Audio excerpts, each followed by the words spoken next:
Halo para penonton dimanapun kalian berada, selamat datang di channel Dango Inspirasi Uda Joni.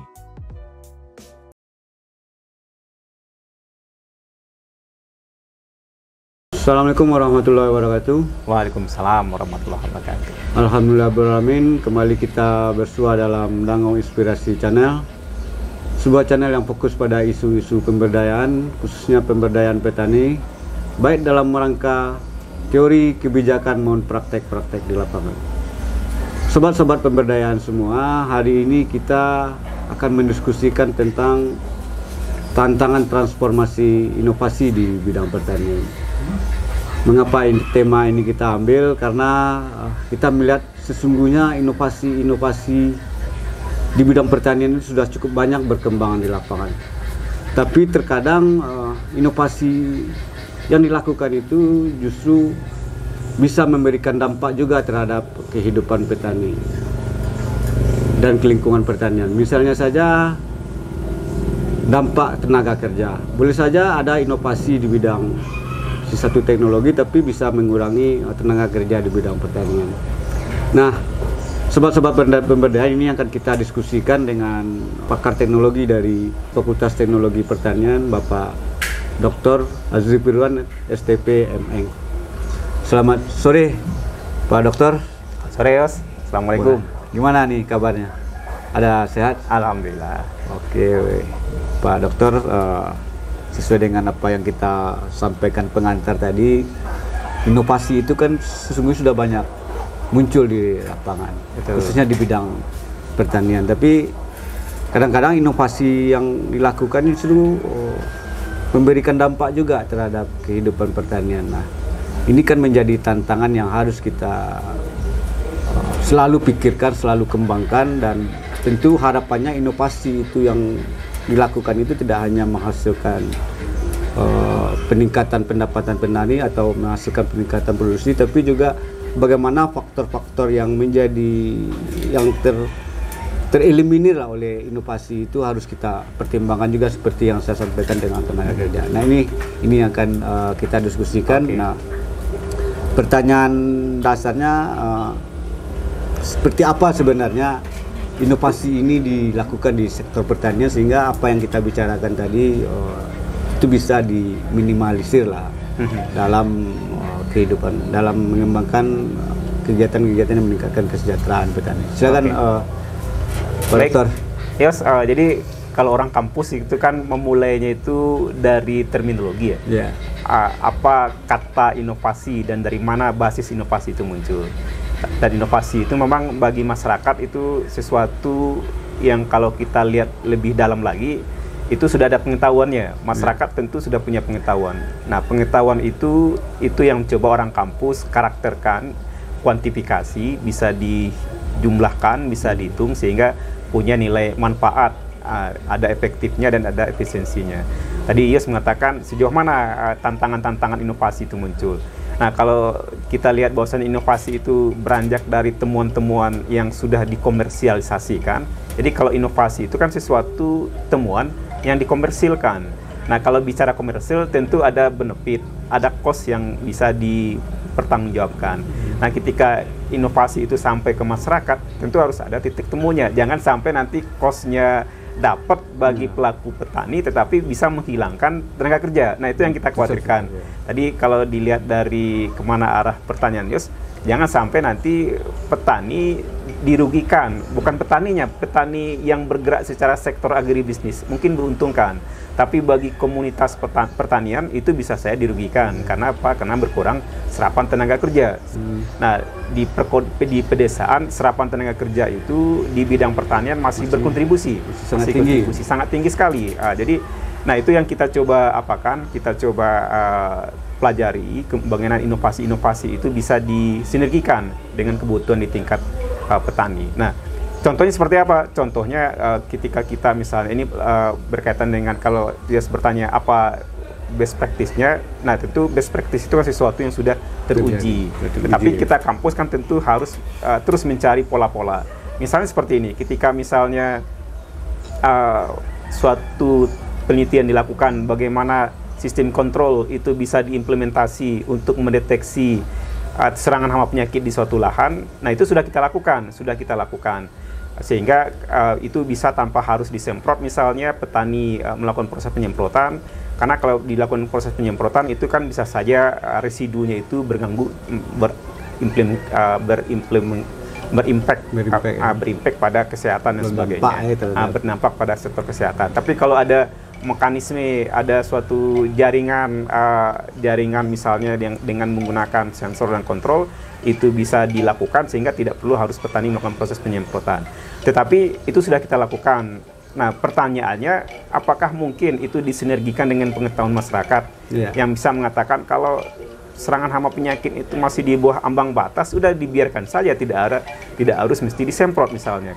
Jangan sampai nanti petani beranggapan dengan pola teknologi inovasi yang diberikan tidak ada bedanya dengan praktek di sebelumnya, hanya merubah dari aspek satu sisi saja, itu tidak kita inginkan. Jadi bagaimana kita bisa mendeteksi kalau seandainya masih di bawah ambang batas, itu sudah kita biarkan saja. Tapi kalau sudah di atas ambang batas dan itu akan mengganggu produktivitas, nah ada mekanisme yang menginformasikan dalam suatu sistem, sehingga sensor atau kontrolnya mengatakan udah dilakukan proses penyemprotan dengan menggunakan teknologi yang kita Nah, itu yang sedang kita lakukan di kampus hari ini, kira-kira demikian. Berarti kan memang walaupun ada inovasi ya, baik dalam bentuk penerapan teknologi maupun dalam sistem usaha pertanian, tetap mempertimbangkan faktor lingkungan, faktor sosial masyarakatnya, itu yang harus dicari model bentuk yang paling tepat di lapangan. Seperti itu ya, seperti apa? Ya, jadi memang itu ya, bagaimana nanti misalnya ketika diterapkan itu aspek-aspek lingkungan kita akomodir. Jadi jangan sampai teknologi itu di satu sisi bagus, efisiensi dalam hal penggunaan pestisida misalnya, atau menggunakan racun-racun itu efisien, tetapi dia tidak bisa belum responsif terhadap kebutuhan hari ini yang berkaitan dengan isu-isu lingkungan, di mana tidak harus mesti dilakukan proses penyemprotan atau penggunaan racun yang bisa berakibat pada aspek lingkungan. Jadi kalaupun itu kita sebut sebagai taksit. Taksit itu kan petani biasanya kan sudah paham kalau cuma 2-3 serangga atau beberapa jenis penyakit yang ada di suatu tanaman, belum populasi yang tidak mengganggu, ya dibiarkan saja. Itu yang coba kita hitung, informasi data-datanya seperti apa, sehingga menjadi suatu informasi dalam suatu sistem kita. Nah, itu yang kita maknai sebagai transformasi inovasi. Jadi pengetahuan di masyarakat kita tangkap dan kemudian kita jadikan suatu sistem sehingga itu bisa membuat inovasi itu efektif dan efisien. Jadi intinya kunci transformasi inovasi ini harus berdasarkan apa yang terjadi di masyarakat petani ya? Harus seperti itu, Yos. Nah. Jadi jangan sampai nanti orang kampus bikin sesuatu yang sifatnya high tech tapi bagi masyarakat belum perlu buat mereka. Jangan itu tadi. Jadi betul yang dikatakan Yos, bagaimana itu bisa dikombinasikan pengetahuan masyarakat, kita eksplisitkan, itu namanya eksplisit, pengetahuan yang sudah terdokumentasi. Orang kampus kerjanya seperti itu, mana menangkap pengetahuan masyarakat dan kemudian pengetahuan itu dijadikan basis untuk mentransformasi suatu inovasi baru. Tapi kan seperti ini Pak Dokter, artinya kadang-kadang kan ada hal-hal yang tidak bisa dihindari ya. Misal ketika kita menerapkan satu teknologi, boleh jadi memang tenaga kerja bisa berkurang di situ. Ya, itu kan betul. Kalau kita lihat dari sisi efektif efisiennya misalnya, kalau efektif mungkin dari sisi pemakaian energinya mungkin lebih sedikit ya. Tapi kalau efisien itu dilihat dari sisi ekonominya juga, dampak biayanya juga. Nah ini kan tidak bisa dihindari. Nah, bagaimana kita harus menghadapi hal-hal seperti itu? Nah, makanya itulah gunanya kita berdialog nih, Yos. Kita berdiskusi dengan dia sebagai pelaku penggerak masyarakat, pemberdayaan masyarakat di lapangan. Informasi-informasi apa yang kita dapatkan itu kita lakukan pengayaan dan kemudian itu menjadi basis pengetahuan kita. Jadi memang misalnya contoh lagi yang berkaitan dengan transformasi inovasi itu, kita hari ini mencoba membuat suatu alat, misalnya alat tanam, dan kemudian alat tanam itu bisa digunakan dengan prakteknya, sifatnya teknologi yang maju, tetapi itu dari sisi prakteknya itu bisa tidak begitu mengurangi penggunaan tenaga kerja, tetapi meningkatkan efektivitas. Nah, itu yang kita kemarin mahasiswa kita minta melakukan kajian-kajian dan kemudian kita pelajari di kampus, dan itu menjadi inovasi bagi kita ke depan nantinya.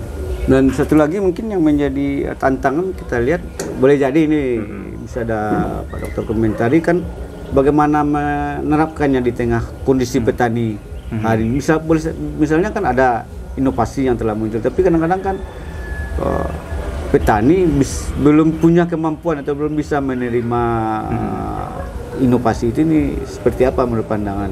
Nah, itu jadi makanya pernah dikatakan kepada teman-teman bahwasanya orang teknologi pun juga harus punya kemampuan berkomunikasi kepada masyarakat. Jadi orang-orang teknologi pun juga harus punya bahasa-bahasa yang berkaitan dengan penyuluhan. Bagaimana mereka berkomunikasi ke masyarakat. Nah, ini juga tantangan bagi kita, riset-riset yang kita lakukan itu harus bisa dikomunikasikan dan kemudian mendapat umpan balik. Ketika misalnya diuji cobakan dan kemudian itu masyarakat mengatakan ada perbaikan-perbaikan, nah itu yang kita apakan. Jadi orang teknologi di samping mereka harus bisa mendapatkan pengetahuan masyarakatnya, mereka juga harus bisa melakukan berkomunikasi. Nah, ini tantangan bagi teman-teman di teknologi pertanian untuk bisa, atau juga itu kita katakan ke teman-teman penyuluh misalnya yang bekerja yang mempelajari keilmuan penyuluhan, keilmuan berkaitan dengan komunikasi. Nah, ini loh yang harus kita coba sinergikan.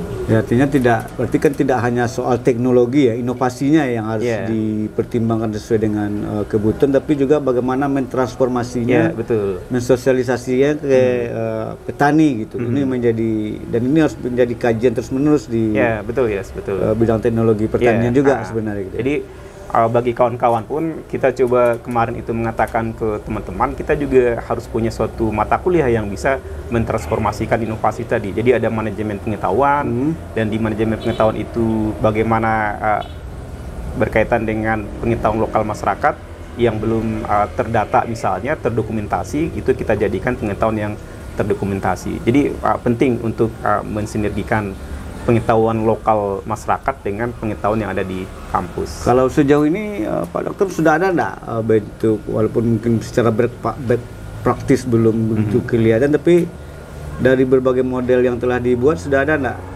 kesimpulan-kesimpulan yang bisa ditarik dalam proses transformasi inovasi teknologi ini? Oke, nah ini yang seperti yang Yus katakan, orang kan sekarang trennya IoT, Internet of Things misalnya, itu kan segala sesuatu itu berbasiskan jaringan, dan kemudian itu bisa dilakukan ketelusuran.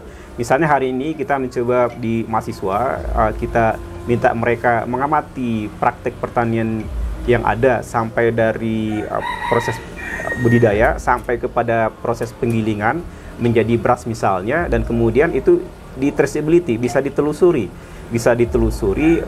di mana lahan sawah. Misalnya kita kasih barcode, di kemasan tadi kita beri barcode, dan kemudian nanti di barcode itu nanti bisa terlihat, wah ini si A yang punya lahan sawahnya, dan kemudian si A ini praktek pertanian seperti apa. Nah, itu kita buatkan sistem database-nya, sistem database. Nah, itu yang coba kita hari ini kita lakukan penelitiannya, dan itu sudah dilakukan.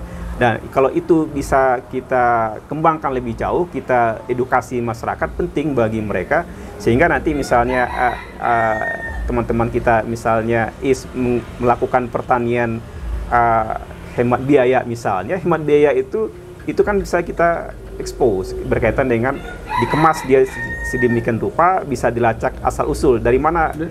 Itu memungkinkan itu dilakukan. Memungkinkan. Jadi bagi petani itu sendiri, mereka bisa mendapatkan harga yang bagus ketika konsumen tahu praktek pertanian yang mereka lakukan itu seperti apa. Jadi bisa saja dari sisi biayanya akan cukup tinggi, tetapi jika diimbangi dengan nilai jual, nah itulah seharusnya peran kampus yang harus bisa meningkatkan nilai jual.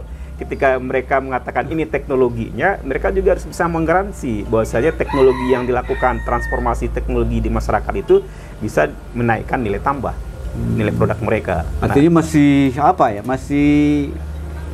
pekerjaan besar buat kampus sebenarnya dalam transformasi inovasi ini, karena memang selain tantangan yang di teknologi itu sendiri, bagaimana menghasilkan teknologi yang betul-betul sesuai dengan kebutuhan petani dan tidak memberikan dampak, tapi juga nilai tambahnya mereka harus bisa menggaransi nilai tambah tadi, bagaimana mentransformasi juga mensosialisasi, dan bagaimana betul-betul meyakinkan petani bahwa ini betul-betul betul-betul dibutuhkan oleh petani dan bisa Jadi ketika ada suatu produk bisa disegmentasi, misalnya ini praktek pertaniannya organik misalnya, atau ramah lingkungan, atau hemat biaya, masuk kepada suatu segmentasi masyarakat tertentu, dan kemudian itu bisa dibayarkan harga jual produk mereka. Nah, itulah tantangan bagi kampus, tidak hanya mengintroduksi teknologi tinggi saja misalnya, tetapi juga harus mengatakan dengan mengedukasi masyarakat, ini sudah ada praktek pertanian yang bagus, tetapi juga sisi harganya seperti apa. Nah,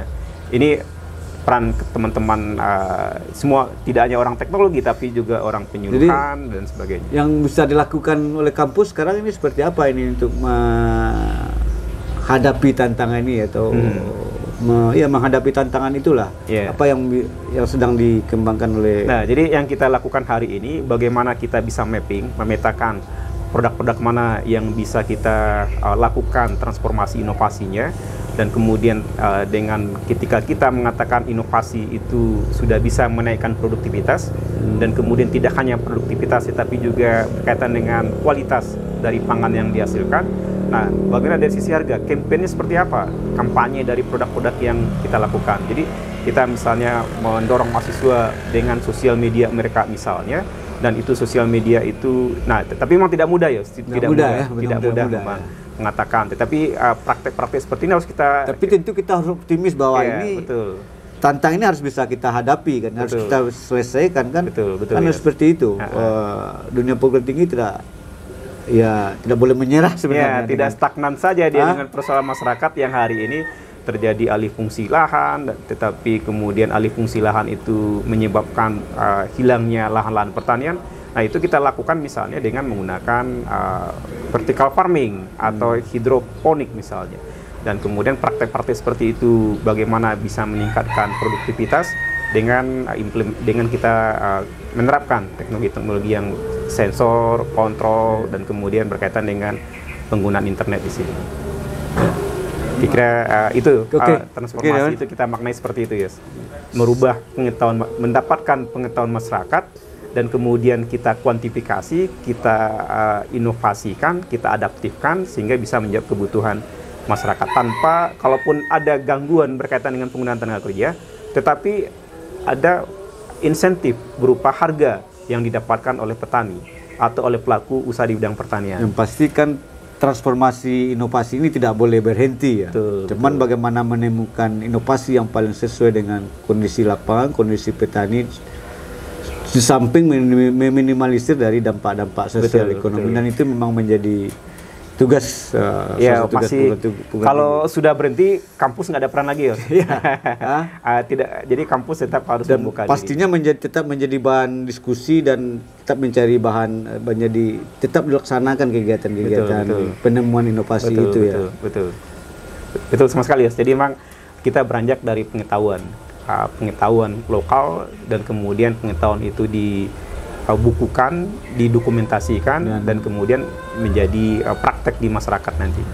Oke, Don, saya kira Pak Dokter, saya kira menarik diskusi kita membicarakan transformasi inovasi ini, dan sebagaimana yang didiskusikan tadi bahwa memang tantangannya masih sangat besar, tapi walaupun besar, dari bagaimana inovasi ini memberikan dampak yang optimal terhadap kehidupan petani, tentu kita tidak boleh patah semangat dan tetap mencari inovasi-inovasi, dan tentunya perguruan tinggi atau Fakultas Pertanian, Fakultas Teknologi Pertanian dalam hal ini yang lebih menjadi leading dalam hal ini, tentu harus tetap melakukan penggalian-penggalian itu, dan tentu penggalian juga berdasarkan kebutuhan dan kondisi yang ada di tengah petani.